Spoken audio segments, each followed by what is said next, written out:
we're all going to live in a big house in Canggu in Bali and build a startup. And I was like, dude, like that is the most like perfect thing for me. But like, I've just got this job and I'm 3 months in and I'm like, I am making a lot of money. My dad, who continues to give me such good advice, one of the things that he did tell me, Jamie, so you're telling me you're going to join a travel and backpacking brand which sells a travel towel whilst nobody's traveling. That sounds like a really good idea. Yeah, you should leave your high-paying job in Singapore, which was very secure and really good, to go and do this. Yeah, that sounds great. And I'm like, yeah, you're probably right. It starts with just taking that leap. Man, you have to work hard. You have to be incredibly smart. Choose something that even if it fails, you are going to be proud of it. Doesn't matter how badly you've gone beaten in battle. Be kind, be kind, be kind. Become a better person, a better leader, the better business. Go with your gut.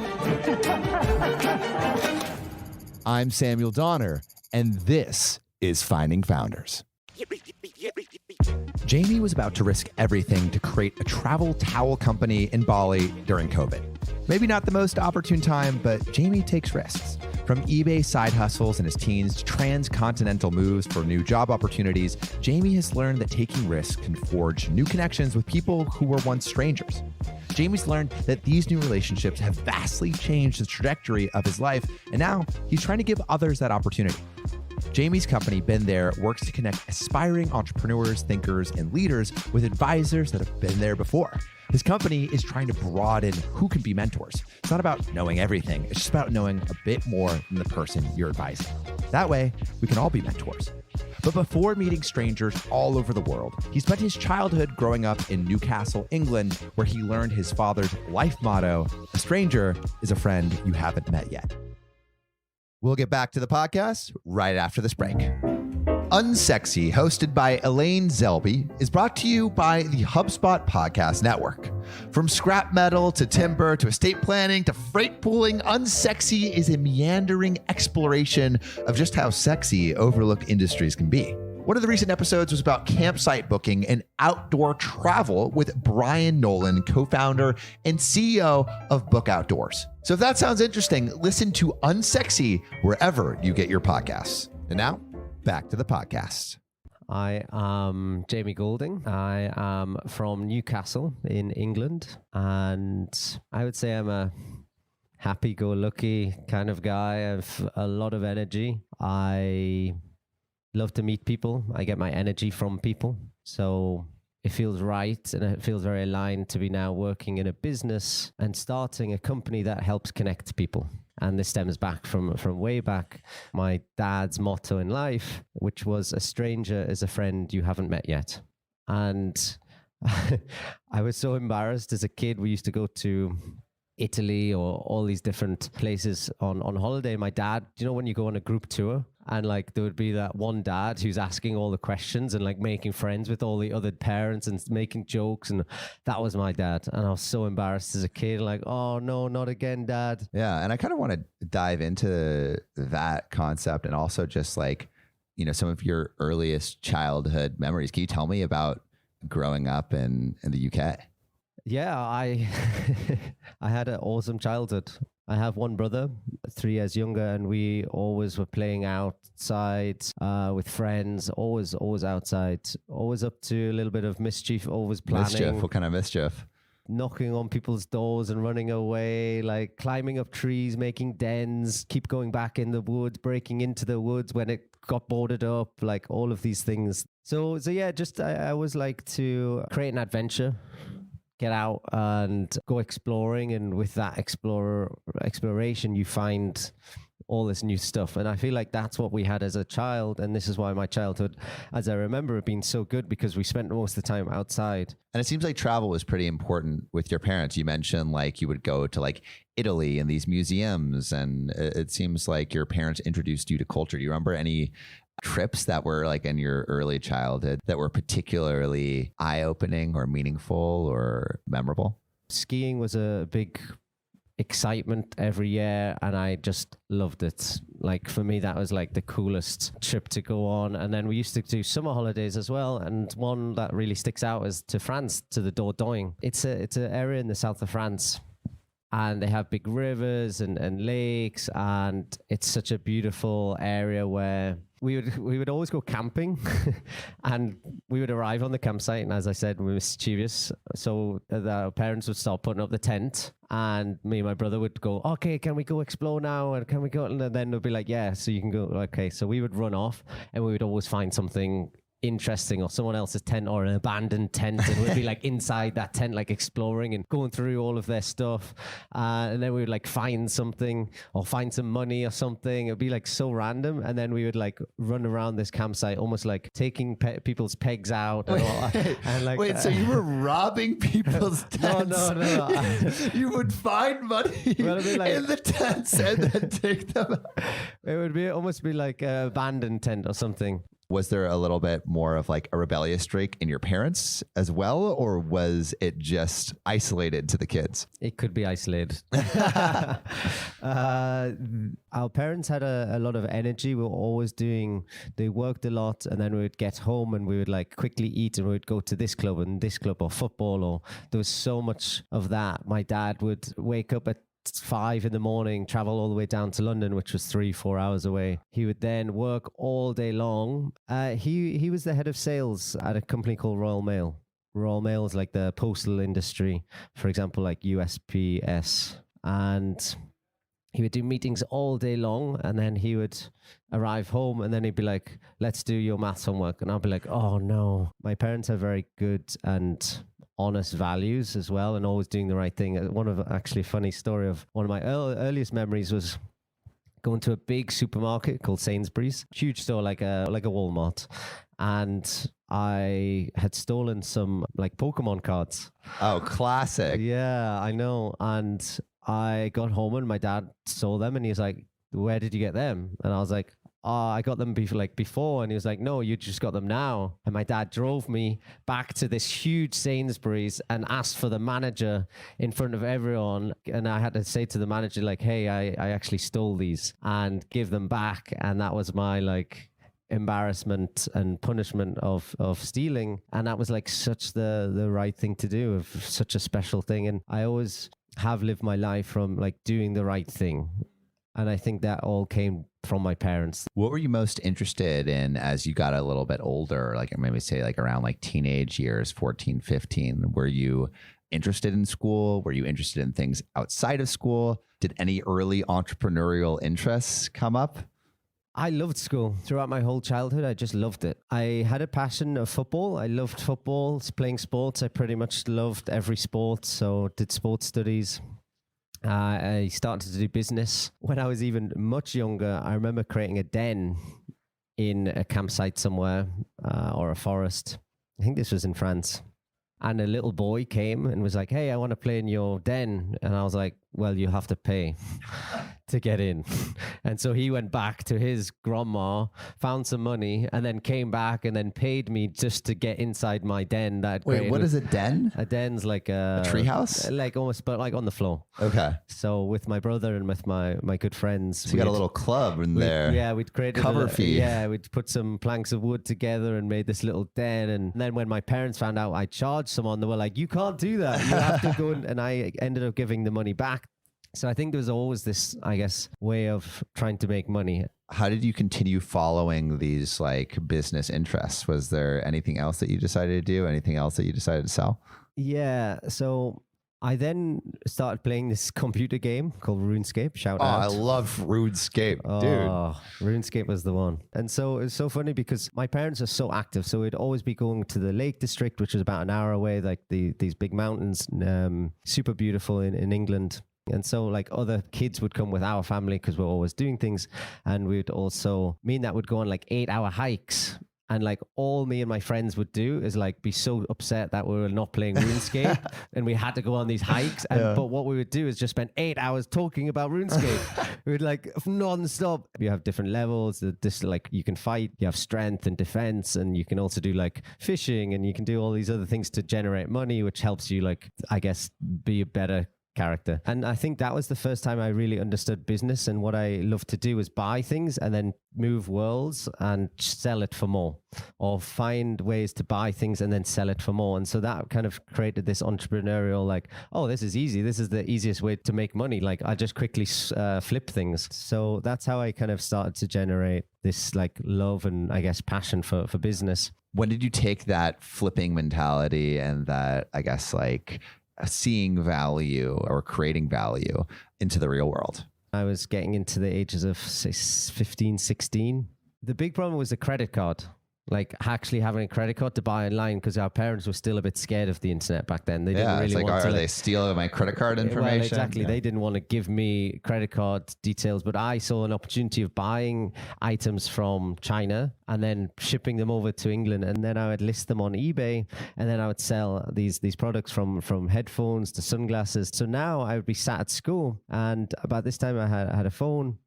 It would go like the little eBay, like ching ching, like of making money. And you'd be sat at school going like, oh, no way, I've just made like 60 quid. This was that. Well, that was my first taste of, I guess, money. And then I was able to buy things myself in normal life. Like, oh, well, I'm going to buy this, and I'm going to buy like a phone case, and I'm going to buy this. Did these like businesses on eBay develop more? Like, what was the furthest you took it to? Yeah, so 16, 17, 18, I remember making a few $1,000s, and like probably overall at that point, almost like suddenly it got very flooded.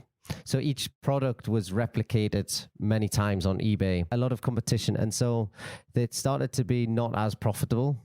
And I remember getting to that point of like, is it so worth it? Studies started to be more. I was still playing football. So there was like a lot going on, I guess. But now in retrospect, I wish I'd kind of stuck with it. So you kind of put things on pause. Yeah, I think it just got to the point of like, it actually takes a lot of time and stress of like potentially even like spending this money. I think maybe I had I can't remember exactly, but potentially I had a bad experience of like something not arriving, and that hassle of like now spending that money and then going through that whole pocket. Yeah. Exactly, that whole refund phase of like all of this stuff was very difficult when you don't have that much money. How did you decide to pursue business? Like, why was that interesting to you? So at school, I was doing maths, I was doing sport, I was doing business. I loved the business side of things, like it was creating your own little business. And for me, it just made complete sense to go and do business at university. So I got into a really good school, which is a business school called Aston Business School, which is in Birmingham. And it just felt really good. Arrived on campus and I was like so excited. It was like this new... I knew I wanted to move away. So again, it was like, maybe that distilled like a stranger as a friend you haven't met yet, right? I knew the world was so big and exciting, and like I'd just seen a small pocket of it. And I think I'd been given the foundation of like the lessons and understanding of the world is bigger because we've traveled a lot. We've seen things. And for me, that was so exciting to like go and move to a different city and like start my own life. And like, I had a girlfriend at the time for 2.5 years, and I went to university for 1 week, and I was just like, whoa, like the people you met there was just so much more open in terms of like their eye, like it's almost like the horse blinkers that you have, and it suddenly like opened up and it was like, wow, the world, there's so much possibility here. There's so many different things of different people's backgrounds, and it was so multicultural as well. So for in where I was based, a town near Newcastle called Chesley Street. There was 99% white people. It was very rare that we would even see any other cultures. And so in Birmingham, was the second biggest city in England, white people were the minority. So I flipped it, which was such an interesting thing. And I remember my friends at school going like, oh no, you're going to be the only white person there. And then it was so eye-opening and so beautiful to see like everyone is just human. So how did you expand, I guess, your worldview? I mean, like you started with just going to college in a new city, but I imagine you started traveling to new countries pretty soon after that in terms of exploring by yourself. Because I think it's one thing to explore with your parents. And what did you look to explore? I'd been to America a few times as a kid, very lucky. We went to Orlando a few times, New York, and it was just like this world of craziness to me. Everything was so big and abundant and loud, and that was so exciting for me. So I actually did Camp America It's a program that they have like English and maybe European, but I think mainly English, would travel and be counselors of these camps in America. So I went and stayed in New Hampshire in Lake Winnipesaukee. It was incredible. I was 19 at the time, so it was the first year of university. I traveled for basically the whole summer. I went there. I became a wakeboard instructor. Beautiful, beautiful lake, and lived in these little cabins and I was looking after kids who were like 6 and 7. And I just became a big kid for like 8 weeks. It was like the best life ever. It was so good. And I really just adored that time. And it again opened up. I met my best friend there.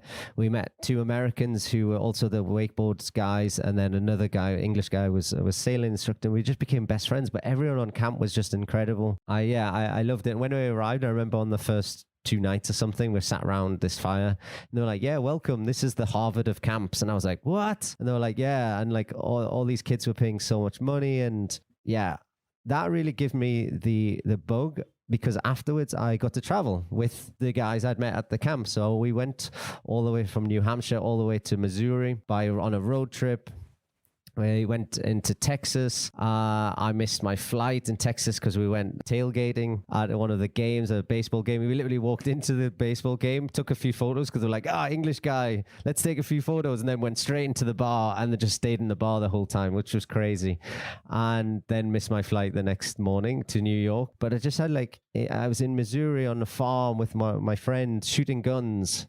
I was like, this is like a huge bonfire on his farm. I just wanted to continue creating these best friends and these connections all around the world. So I then came back, and every summer, actually, I traveled. So the next year we went interrailing, me and Parth, one of the guys I met, the English guy. We went all traveling around Europe. The next year, Southeast Asia. The next year, and California. The next year, Southeast Asia again. So I kind of got that travel bug and mainly went alone. To be honest, I loved traveling alone. It was so good. Did you feel like you adopted any of your dad's mannerisms in terms of just like chatting up random people, or were you a little bit more reserved? I remember actually getting back from America and my voice changed. I was almost like this chameleon where I just like adapted to whatever. And so I think that was the first time my voice started changing. I became like American. People, I got home and people were like, you're American now. I'm like, am I? What are you talking about, man? Whatever. But also talking to random people very easily, it just became very natural for me, like standing in a queue and just making someone laugh. I like to be silly. I do get told, I am told by a lot of people like, I thought you were much older. So I'm obviously there's like maturity in there, but I like to be very silly and not take life so seriously. And I think that maybe came from my dad of like, just go and speak to people. Like, what's the worst going to happen? I kind of want to take your life and your travels up until London. You mentioned the girlfriend, and you mentioned the relationship was what, 2.5 years or 2 years? Well, 2.5 years was up till university. I went to university for a week and I was like, wow, the world is so big. And she wanted to very much stay in our local town. And I was like, I know I want to do more and see more of the world. And so we actually broke up then. I went to university. On the last year of university, I got a new girlfriend. And after university, I got to travel. So I traveled for 6 months around Southeast Asia, California, and I wanted to do a ski season. So I did a ski season as well, and went and lived in the mountains in France for 6 months, which was just unbelievable. It was so good. But I had this girlfriend at the same time. So obviously it was so difficult for her. She finished university and she went and worked this very high paying job in London. And that ultimately meant that she like wanted to pursue this career. She was very career driven. Were you not at that point? I just saw that was my last opportunity to enjoy and to like travel and see the world before I had to settle down. And it sounds like you were vagabonding around, or at least weren't concerned at that point with like professional goals. I knew the professional world would come, and I just saw this as an opportunity. And growing up, I think at like 18 and just getting into that uni phase was like, I want to be a millionaire. And then I just started like watching videos and reading and doing these things, what ultimately showed me all the millionaires are not happy. They've basically sacrificed everything else to be a millionaire. No family, no friends. And now they're getting to that stage of being a millionaire, but they don't have anything. And that kind of made this switch between like, I want to be a millionaire to actually, I just want to have this like balanced life of being surrounded by great people and great community whilst doing something I love. And very much saw this vision of myself just having this team around me and like an amazing family almost of a company, rather than being this like millionaire who's like unhappy. Yeah. Like there's that mentality of like this almost like rat race and everyone's in it for themselves. And like that was not so me. And I saw myself as being more balanced. Like I wanted to have this balanced life rather than this pursuit of like all or nothing. Like, I don't care if it like damages other people or hurts other people. Like, let's get there. Like, no, that's not like, let's do the right thing. So that was always sort of a big part of me. And so when things ended with your girlfriend in London, how did things end? So we were together for 4.5 years. It was such a beautiful relationship. I have so much respect and love for this girl. She was so driven, and I totally believe she was working at Goldman Sachs back then. I want to talk about how you became a barista in London.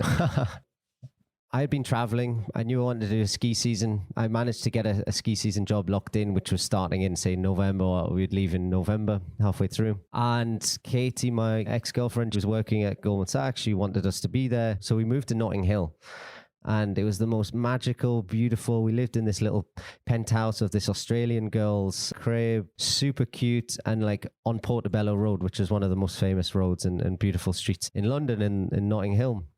From there, I remember walking out and there was a Joe and the Juice, which is a coffee shop chain that just started blowing up, really cool. And it was just getting built. And it was like 20 meters away. So I got out of my house and I looked down and I walked in that day and I was like, hey, I'm looking for a job. And they were like, hey, we're just constructing it. We'll be open tomorrow. I was looking around like, no way is it going to be ready tomorrow. Sure thing. I went into the next day. They were like serving customers. I'm like, whoa, this is crazy. This company's wild. And it was just like such a cool vibe, playing music, really, really nice. And he was like, sat me down. We talked about it. I was like, hey, I've got my CV. He's like, no, we don't need that. And he was like, yeah, you can have a job. I literally chatted for like 10 minutes. And I was like, that was the easiest job I've ever got. That was incredible. Joe and the Juice gave me this ability to be practical. And like, you are on the move, doing all these things and organizing, which I don't think I was so good at. It was more like, I guess, a little bit more academic. And it kind of put me into this real world of like, this is how like the real world is. Like, you have to be practical. You have to be sharp. You have to be nice to customers. You know, all these different things that kind of helped me and sort of formulate me. And then, yeah, went off skiing. When you came back from ski season, did you feel any pressure to get like a job that I guess was like closer in identity to that of your girlfriend's? Yes, but I knew I wanted to go and work in a startup. I didn't really like this corporate feel and look, and I got told stories. And for me, I'd had a placement in London previously. That was more like the startup-ish marketing company, which is an events company, and that was a much more of a younger feel and vibe. So how did you get into that? Was that Wings?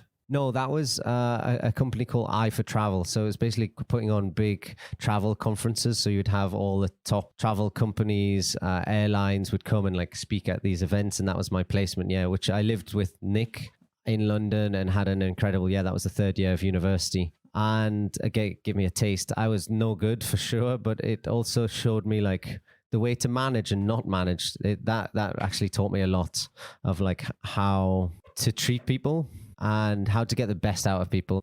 So how was Wings when you started that? And how did you get that job? Yeah, I was trying for startups. I actually, when I was in my final year of university, I became a suit tailor as well. So I worked for a company called Aquascutum, which was this high-end suit company. I walked in to this store and I was like, hey, I'm looking for a job. I had my CV and I chatted to this guy who was like a bit of a geezer. And he was so cool and so nice. And we got on so well. And he loved that I was from Newcastle. And then he said, yeah, and we're looking for someone. And then called me again and said, hey, we're not, but next door looking for someone. So I went in my suit that I got from Vietnam, 3-piece suit, which was super jokes. And they were like, yeah, this is like really nice. And we got on super well. And they were like, yeah, we'll offer you the job. But we probably need to get you like a suit from here. So I got a suit, which was like £1,000, wow, £150 shirt. The tie was like £100. So I looked super good. Every time I've ever put that suit on, everyone's like, wow, Jamie, you look good. I'm like, I know. So Wings was a logistics startup. So I was like, okay, this is interesting. I understand postal. I understand posting things. So like, I've been a small business in terms of like buying used to do the eBay stuff. Yeah, exactly. E-commerce of buying things and selling. So I understand posting. My dad's also working for Royal Mail as head of sales. And I think he just retired at that point. So for me, I was like, okay, this is cool. I ended up in King's Cross, walked into this big warehouse in my suit. Classic. The suit, very important. The suit. So this is why. And I walked in, and there's this young guy, and everyone's super young, and we had such a good chat and interview, and I was actually going for an account manager role. What I thought I wanted to do is like partnerships of like advertising, partnerships, that kind of big deal kind of stuff. So I wanted to be an account manager. And he was like, I actually think you'll be great in sales. And I was like, oh, okay.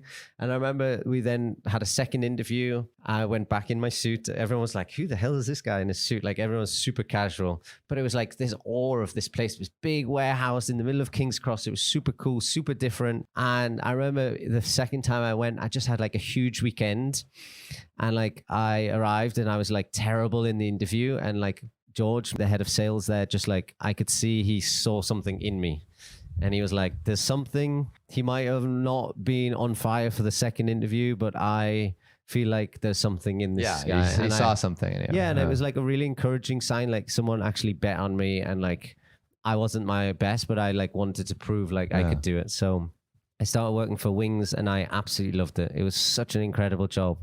I got to talk to so many people in sales and reach out to so many people. I had so much energy to do that. It became quite natural for me, which I don't think I like knew. Which is great because like you hadn't been in this kind of role before, and someone saw something, had a conversation with you, and then you realized, oh, actually, I have a ton of potential in this like area of work. Exactly. You said you had a story that you felt was important to your identity as it concerns traveling. Yeah, I actually told a story at the weekend. We went and climbed Mount Agung, which is the tallest volcano here in Bali at 3,108 meters. And on the first night, we all had to lie on this blanket or this mat, which was Barbie mat, which is like, would be so cool right now. It'd probably sell for hundreds of dollars. They just have no idea. And we were all there hugging for warmth, and I put on my favorite song. And my favorite song is I Want You in My Soul by Lovebirds. And that song represents a big shift in my whole life. And that was when I first went traveling in Asia. I traveled by myself. I arrived in Bangkok. I had the most wild and wonderful 3 days of just meeting complete strangers at the bar. And that was around 2013. That was 2013, 2014. Was that around like the water ski era? Actually, it was 2 years after that. 2 years after that, so 2015. Yeah. Okay. So then that would have been around the time of the suit tailoring and yes, all of that. Exactly. Okay, cool. And I created this new identity. I went and arrived in Bangkok, and I was super scared, but I was like, okay, this is what you wanted. Now you're feeling uncomfortable. Mm-hmm. And I just went to the hostel bar, and I was like, hey, do you want to grab a beer? And the guy was like, yeah, sure. And that was as easy as it was. And from that whole moment, I traveled for 3 months. I took a book. I think I read like 6 pages in the whole book for the whole time. I was just always with people, always chatting, just like meeting incredible people. And after Bangkok, I had 3 days of amazing time. And we then drove, I was going up on the train to Chiang Mai, which is a few hours away. And on the trains there, you can actually put your feet out of the train, which is the wildest thing for like someone from England. It's like, that's crazy. And like all these fields and cows and everything going past. And I'm like, this is so crazy. And I just sat there with my legs outside of the train. I put my headphones in. I put this song, I Want You in My Soul. And I cried for the first time in my whole life out of just pure happiness and joy. It was so magical. And till this day, that is my favorite song. And that was like so long ago now. Wow. And every time I put it on, it means so much to me. At that moment was like, I just felt this like deepness of my life is about to change 100%. And at that moment, I knew like I was like born for seeing the world different to what I'd maybe grown up with of like staying in this town. And like, I just knew it so deeply. And I just had this like energetical, like burst of joy and excitement for life and just like tears rushing down my face. And then I just had the most incredible few months of traveling and meeting people. And I was like, this is me. This is, and you create a new identity. Because no one's put you in a box. At home, Jamie's the playing football or the silly one at the back of the class. They've put you in a box because that's who you were growing up. And everyone, as you're growing up, needs to help their own minds by putting people into boxes that helps things stay organized. But now no one knows who you are. So when you first introduce each other, You are exactly who you are at that moment. That's what they see. They don't see this old past Jamie. And so that was really special for me, that I got to create this new identity, which was just me. It was just me at that right moment. It wasn't me pretending to be anyone else. It was just me. And that was really beautiful. And that shifted my whole identity into like me just being me trusting in me, and just going forward in life and knowing so confidently life was going to be fucking amazing from that moment on. And it has been. And every year it gets better and better. We'll get back to the podcast right after this break. It's October, and that means you're probably in the final stretch of your fiscal year. And in this macroeconomic climate, you're also probably thinking about how to best optimize budgets and scale operations in 2023. But you don't want the best probable solution to deal with whatever comes next. You want the best solution, period. Whatever stage your business is in, HubSpot's CRM platform is ready to scale with you at the flip of a metaphorical switch. With totally customizable hubs, HubSpot has thousands of apps that you can easily integrate, use, or get rid of whenever you need them or don't. Plus, transparent costs and an intuitive interface that means there are no fancy frills for us to hide behind. That's because HubSpot isn't here to probably grow your business. It's here to help you grow your business, period. Learn how HubSpot can help your business grow better at HubSpot.com. And now, back to the podcast.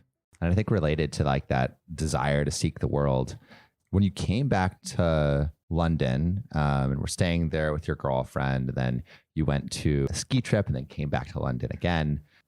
Eventually you would do another big travel, right, in Southeast Asia. Can you tell me about the decisions that led up to you leaving London in 2019? So I was with my girlfriend for like 4 years. We had such a good relationship, really good, really strong. I think I could have married this girl. It was great. But I knew I wanted to like see more of the world. And I remember thinking back and seeing, do you know when you go to these like weird bars in the middle of nowhere and there's like that weird one guy who's got a bit scraggly beard and he's just like, but then he has amazing stories and you're just like, who are you? And like, you're awesome. And like, you've seen the world and you've created all these stories and you're such a good storyteller. That excited me. I almost wanted to be that guy rather than this like predetermined, you get married, you got the girlfriend, you get married, you move out and you get this house and then you get a baby and you follow this normal way of life. And I kind of was just like, that's so tame and boring. Whereas that guy sat there who might be a little bit lonely, he's got some stories to tell. Fuck, I want to be that guy. And that was like a real exciting driver for me, is like, do I want to be here? And I can marry this girl because she's amazing. Or do I take this like scary risk and do it? And it was the hardest decision of my life. And something I've became a lot better at is communicating and just sharing that vulnerability, because she might have even been feeling similar things. And together we were actually such a good partnership. And building up to that, I remember speaking to one friend and she was always, why are you always seeing this friend? And I was like so scared to like say anything because she was also going through a tough time, and like I didn't want to like upset things more and like make it even more shaky, the relationship. But I would like rely on my friends to speak with and to like go through these emotions of like, I think I might want to break up and I think I want to move to Southeast Asia. And I remember saying that finally to her. Where were you when you said that? Like, how did you propose that? Oh, it was the worst experience ever. I felt like I started to get old at that point, because every morning I would have to wake up and go for a wee. So at like 3-4 in the morning, I used to wake up every morning. I'd go for a wee, and then I would get back into bed and lying next to her, and I would just think for over and over, and I couldn't ever sleep for like, this went on for 3 months. For every morning I wouldn't sleep. So from like 4 in the morning to like 7 or whatever time we woke up, I would just be thinking about this. And it was such a hard decision for me.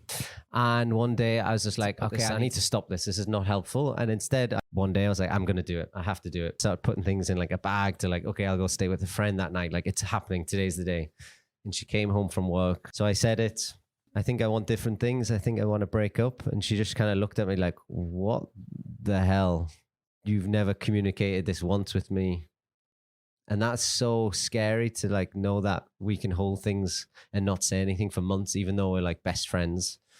out of just being scared that she would be upset, which I was just going to upset her and make it even worse by not telling her now in retrospect. So that was pretty awful. And obviously it was crazy to have my best friend and then losing that. And then we decided to break up, and she did say like, oh, well, we can make it work. We'll go with you. Just need one more year. She just started a new job, and she was like, I just need 1 year here in London. Like, just stick with me for one more year. And I was like, I think I actually do I want to go away. I want to break up. And it was so scary and hard for me, but I think I knew like deep down that was the right thing to do. One beautiful thing about it, like 2 years later, I think it was 2 years, I came back to London and we met up. And we talked about it for the first time very honestly and very openly. And she said, like, even if you had stayed for that whole, like, 1 year with me, I would never have came to Southeast Asia with you. I would have made you stay. And she said, this is you made the hardest decision, but it was the best thing for both of us, because now we're going to be a lot happier. And I think one thing that was always going through mine, if I can't make myself happy, how can I make her happy? And I knew I couldn't be happy in London. Like I wasn't thriving. I wasn't able to thrive there because like financial constraints and just like the way it was. Whereas when I was in Southeast Asia, I lived like a king and I could thrive. And I had this like new energy of meeting people. And it was just like, that was like the epic Jamie. And like London Jamie was like, I had all these cool friends and lovely. And it was amazing. And this amazing girlfriend, an amazing flat, amazing work. But it wasn't like thriving Jamie. It was just like Jamie trying to survive. And I wanted to go and thrive. So that was like my biggest thing. When did you eventually leave? Yeah, I think it was maybe end of September, I made the decision. And then I wanted to move to Southeast Asia. I spoke to my boss. So all of the guys at the company were so amazing. We were like such a cool family. And they really helped in like, what are your next steps, career progression, and to find out what we wanted to do. And I knew I wanted to Southeast Asia, but I didn't know where. I've been to Vietnam, I've been to Bali, I've been to all these different places, but I didn't know where was the hub for like startups. And I kind of wanted to go slightly bigger company first, find where I wanted to go into, and then maybe stay there for a year or two. And then I would get into a startup and like go small, and I would know exactly which pocket or where I wanted to be. And then I spoke to a few people in Singapore and they all loved it. So I basically found contacts. How I did it was speaking to people. They then said, oh, I know a guy in Singapore. I know someone in Vietnam. You speak to him. And then I would have a conversation with them. And the 3 or 4 people I spoke to in Singapore loved it. And then I was like, And it ultimately gave me the stepping stone, Singapore, as to then allow myself to fly into all these different places that would allow me to like know where I wanted to stay. And so how did you use that as a stepping stone to decide that Bali was the place you wanted to move? But Bali was never on the radar. Bali was like this dream place of this holiday island that didn't exist, of being able to work. I arrived in Singapore and I met one guy called James Holmes, which was such an incredible dude with his effort to try and get me a job. I arrived, I didn't have a job. I was just trying to meet as many people as possible. He would take me out for beers and introduce me to all his mates, say like, hey, if anyone is looking for someone for a job, like get this guy a job. I ended up getting a job at a sales role at a macroeconomics firm. And I saw that as the stepping stone into like what I wanted to do. Bali was never an option. How did it become an option? Well, when I first arrived in Singapore, I ended up getting this job, and we kind of signed. We had to wait 2 months for the visa to come through. I went traveling to Japan. I went to Australia, and I also did the Philippines. The Philippines, I met this gang of friends who are my best friends in my whole life now, and they again changed my whole way of life. I arrived back in Singapore. They arrived and stayed for 1 weekend, and that's when COVID started. They came for 1 weekend. And just before that, I met a guy at a co-working place. Funny story was that I went to this co-working place. The owner of it, he posted online about this towel company. And I while I was working at Capital Economics, I was like, I want to start an e-commerce business again. I want to learn again. I want to like find an item and items and exactly start like a side hustle and get into it and just practice. Why did you want to start a side hustle? Why was that important? Well, I was working more in a corporate environment. I was like now in a shirt and trousers, and it was more not me. I wanted to take that role because I wanted to learn from a sales guru, like a really good sales guy. That's what I wanted to join this company. And then when I got accepted to the job and the guy interviewed me, and then when I was joining, he also left. So I was like, damn it, like what I was trying to go. Yeah. It was like, I'm going to learn from this guy, and he actually left. So I was like, but then I did get his market, which was pretty good. I think in like 3 months, it became the top seller of the whole company. And then at one point, I like 3-4 months in, I hit like the record for that team in the Singapore office. I was smashing it and really focused on that. But it wasn't exactly like how you wanted to show up in the world. No, it was all new. And I knew that I just needed to put the grunt work in. And it actually taught me that I was good at sales. I thought I wasn't. It taught me two things. One was that I'm not the best at sales, but what I am is a relationship seller. Second thing was to be on time. If I was 1 minute late to the calls, they wouldn't answer. And that really taught me throughout my whole life now. I'm like, I am on time, because if I miss that 1 minute and lose that opportunity, that's like a $10,000 deal lost, right? That were the main things that I learned. But on the side, I wanted to do some like side hustle. So I met this guy. He had this towel company through LinkedIn. I was like, I want to start a towel company. There's been no innovation in towels. There is like, everyone has a towel in the world. Everyone has a phone now. Everyone's phone overheats when you go to the beach. If they had a zip pocket, if there was like things to not make the sand blow on, like in the corners, there's maybe some nicer material to like, it could be like a travel towel that could compact. So there was like ideas there, like, okay, it's a towel I want to do. And then this guy was like, start this towel company. I was like, okay, let's add him on LinkedIn for future. I'll come back to when I'm doing research. I'll speak to him. And then he messaged me like, hey, we're looking for a head of sales. Do you want to have a chat? And I'm like, oh, no, not really, because I just started this job. I was 3 months in. I started smashing it. I was making all this money. And I was like, well, not really. But then it was a backpacking brand that was sustainable, and they just launched this Kickstarter campaign which is doing very well, like hundreds of thousands, and I was like, okay, I'll have a chat. And we had one chat, and it just like blew me away of like, oh man, this is exactly what I want to be doing. Why did you know it was what you wanted to be doing?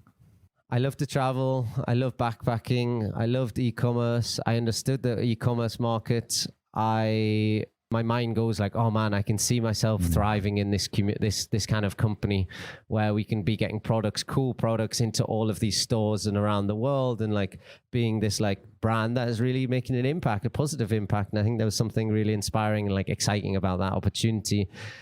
And I was like, oh man, this is actually, and so we went for a few runs around Singapore. Singapore like locked down, but like he actually was flying back to Bali and got stuck.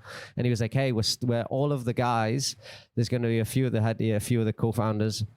We're all going to live in a big house in Canggu in Bali and build a startup. And I was like, dude, like that sounds awesome. Thing for me. But like, I've just got this job and I'm 3 months in, and I'm like, I am making a lot of money, like for the first time, like tens of thousands of dollars a month in commission. You have that abundance. Yeah, it was like I was saving so much money, and I was like, well, if there's a time, this could be it. So I said, hey, why don't I try and help you a little bit, and I'll like test out the market and see if there are customers out there. It was working obviously full time. Then the world started shutting down. My friends came for one weekend from the Philippines. They end up staying for like 2 months and 3 weeks. But also like you are moving to this travel company thinking about it during a point where for most of the world, the travel is completely like destroyed. Well, you just nailed it, because my dad, who continues to give me such good advice, one of the things that he did tell me, Jamie, so you're telling me you're going to join a travel and backpacking brand which sells a travel towel whilst nobody's traveling. That sounds like a really good idea. Yeah, you should leave your high-paying job in Singapore, which was very secure and really good, to go and do this. Yeah, that sounds great. And I'm like, yeah, you're probably right. But like, I want to go for it. Yeah. this is the aspirational thing. And I knew backpacking slightly different to Bali, but it was like super cool. I thought Bali would be like the end destination in like 20 years time. What was it like living in Bali and like creating this company? Yeah, it was the wildest and it was also super scary. Like, again, I was a big personality, I think, in my whole life, but I arrived and I lived in this huge villa. I mean, it was COVID times, so everything was like 7-8 times cheaper than it was. So we were like $1,500, I think we were paying for this like 5-bedroom huge villa. And like now it's probably like 10 grand. Wow. Something like that. And we got a private chef because it was so cheap for a year and a half. Seen Silicon Valley, the TV show? It was like that, but just Bali version. The hardest part, though, when I first arrived was that everyone was such a big personality in the house. These huge personalities in the house made me feel very small. The job was brand new as a head of sales. And that's actually how I kind of got into this new job, is like looking for mentors, because I'd never done it before. And I couldn't rely on the guys who were in the company. I just remember feeling very not good enough, I guess. And it's like not like you're entering into this position where selling is easy. The product is done, but the need for the product has gone down massively. And so you're selling on hard mode. Like this is probably the most difficult time to sell a travel product. So how did you feel like just trying to do your job? Yeah, it was extremely difficult, but I almost felt like I had to like still prove that the market was there to get position in the house. And I really wanted that lifestyle, that it was so important for me to like prove it. And the only way to prove it was like grinding and pushing, probably maybe even harder than some of the other guys working, because that's how I would survive. And without it, I would lose everything, and I'd lose this opportunity. You're totally right. Nobody's traveling. Everyone's not spending money on travel products. No one's going to retailers. I'm selling into retailers. Retailers are not taking any risks on new brands. And also, we only had a travel towel. So like when I did speak to the retailers or the distributors, they were like, yeah, well, this is great, but like your product will just get lost within the shelf. We didn't have the sales to have the budget. So it was so difficult. But anyway, I built a team of 6 of us. We had such a thriving team that was so good, and I found a love for like managing, and we got into a real flow, and ultimately found a way to set myself up for success. And that was sending the right messages to the leads and finding them and messaging them and crafting the right message for them, basically to book the calls with me, and then I would jump on the call and be that relationship seller. So I'd be doing calls at any time of the night, but that's how I've, again, found what I'm good at, is just talking to people and building that trust with people and making people believe like what I believe. Were you able to turn the tide of the company? In the sales side, I think in the first year and a half, we got like $100,000 in sales. Wow. And during COVID, that's actually pretty good. Yeah. So people started to take, I think one order was $30,000. And we got a few big customers, one of the biggest distributors in the whole of Scandinavia, and took a chance on us. How do you make like a pricing thing? Like it was so crazy and so amazing to see. Like, again, we didn't know anything, and we produce something and people believe in it and buy into it. And the great thing about the product as well is that it's a travel towel, because travel towels are made out of 100% plastic. These microfibers. So this was a bamboo alternative. And with that, we also collected 2 pounds of trash from the planet. And so we would organize cleanups, and we started putting these river barriers into the rivers. That I think the Ocean Cleanup came out with a study to say that 80% of the trash in our oceans are coming from 1,000 of the dirtiest rivers in the whole world, which was like a crazy stat. And we're like, well, hang on a second. Why is no one like tackling the rivers? It is coming from us. Let's tackle the rivers. And so in Indonesia here, we have, I think it was like maybe 23%. In the Philippines, I think it was 43. And so we started placing the barriers in the 1,000 dirtiest rivers. And I think right now, maybe we've done like 4 or 5 in the, wow, and helping them make a big impact, which is awesome. So I really believed in it and really wanted the company to do so well. But ultimately, you're right. It was such an uphill battle, and you can't win when you're struggling. And also due to delays of COVID and shipping, prevented us getting more products, which meant my job was even harder. We could sell. Yeah, but the supply chain issues were so difficult for so many companies. So that was a real struggle, but ultimately I loved the experience, built such a thriving team, and made me just like fall in love with that aspect. What was the moment that you decided to leave? Well, it was actually probably a realization on their side that it was just not sustainable to pay my salary to when the sales were not coming in. And I was trying so hard and staying up, and like I remember doing cold calls to every night and super late, because it was also mainly like to distributors in America or Europe, meant that it was very late nights here. So I was working all the time and taking calls early in the morning, because ultimately it was only me who would do the selling. I did hire one lady who came in for a little bit, then she left. So I was doing basically all of the like closing, and it kind of got to that point of like, I was thinking of like, this probably is not, I'm not going to be able to make the money to sustain myself. I was actually spending more money. Luckily I had savings from Singapore. It wasn't sustainable for me to stay at the company. And then they also saw that and came to the decision of like, hey, this is not sustainable for us to work. How did that conversation feel? Well, it was pretty terrible. They basically I kind of knew something going to happen.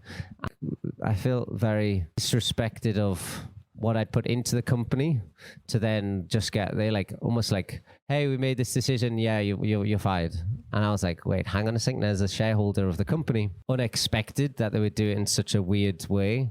And I just called them out on it after, and I was just like blown away. We're all like great friends. So it's such a weird way of doing things. And I just communicated that after and called them out. And I said, hey guys, this is not how you do anything like that. It was almost like the way they did it was like the way I did it with my ex-girlfriend. No communication at all. And just like, yep, okay, that's it, done. Which is almost like the scared way of doing the hard thing, which is actually communicate your feelings and your vulnerabilities. And that's actually the best way to build a better relationship and come up with a decision together, which is better for everyone long term rather than this short term, like, oh no, I don't know what to say. And okay, it's over. Bye. But anyway, our relationship is great now. What did you decide to do next? William, who is part of the company of Pangea, co-founder, said, hey, well, he was like, what are you thinking of doing? I was like, I'm not sure. And he's like, well, there's a cool idea that we have, which is interesting because it's all about mentorship, and part of Pangea. And he's actually, when I first arrived, was like, as I said, I didn't know what I was doing. I was hoping to speak with someone who could be a mentor for me. And so what I did is I signed up to a mentoring site. I put in all my details. I made a profile. I then searched for a head of sales. So maybe 5 years experience, someone who was in e-commerce and someone who preferably worked in Asia, because then they would understand the logistics. And there was a lot of like moving around and logistics side of things, especially from China. And I found nobody on this site. So I went to LinkedIn. I found a list of a few people. I messaged them. I then set up a calls with quite a few people. And then I ended up finding 2 mentors from it. And so they stuck with me for that whole year and a half throughout that whole time. One of the guys, Kyle, who was the founder of Indosol, which is a really cool flip-flop, and they do a few things, but that's why my shoes are stolen. I got my flip-flop stolen yesterday by a dog, one of them. And Kyle was incredible. And another guy called BJ really, again, changed my trajectory of my whole sales of understanding. And like, that's probably why we got the $100,000 in sales, because of these guys, which was super cool. And I saw the value in mentorship. And so when William said, hey, I think there's like something here that we could do within like doing your model, I actually presented at Pangea. We did like sessions each, which I thought was a really cool idea. We taught something that we deeply cared about. So like one girl in the Pangea team told us about her postcards, and she used to do like pen pal postcards with like people in other countries. Super cool. And I was like, wow, this is amazing. And so one of my session was on mentorship, how to find a mentor. So I presented everyone in the whole company, hey, this is my process to find a mentor. Think of who you can do, who you would like to speak to, who's maybe 2 steps ahead of you. Find them, like people like that on LinkedIn, find them, add them on LinkedIn, send them a message, go speak to them, like go through that process. And that's exactly what William said, like, hey, we can build this whole process. This could be the company. So that was the first step of a company we named Momentor. So Mentor for a Moment, which was the 1.0 of being there. And so Where is the company today? So most recently, we just went through a rebrand. I felt like the long-term aspirations of where I see, or vision for the company where I see it, isn't so suitable with the word mentor, because mentor means different things to different people. And it's a little bit scary. One thing I didn't like was when I spoke to a few people, I said, hey, would you be a mentor? And they're like, oh no, I'm not good enough to be a mentor. Which was so interesting to me, because I was looking at these people like, well, you've done so much and you're successful in this, and you've built a business that might not be like $1 million, but you're running $100,000. That's really cool. And they're like, no, I'm not good enough. I want to inspire millions of people to get into mentorship or advice sharing. I believe that way society can thrive together and learn so much more, and being there represents that. If I asked you, hey, could you be my mentor and teach me about podcasting and talking to people? You might be like, well, I don't know if I'm good enough to mentor someone. Like, I just do it. I don't know how to teach someone, right? But if I ask you another question like, hey, you've been there, you've built a podcast company, business, you're doing it many episodes. I would love to speak to someone who's been there before and done it. Could you help me? And you're like, actually, I have done it. Yeah, sure. Okay, I'll help you share my experience. That's a lot easier to get into. What advice do you think you would give to the person that is curious about starting something of their own, but hasn't quite taken the leap? So interestingly, in my research, I found that there's two kinds of people in this world.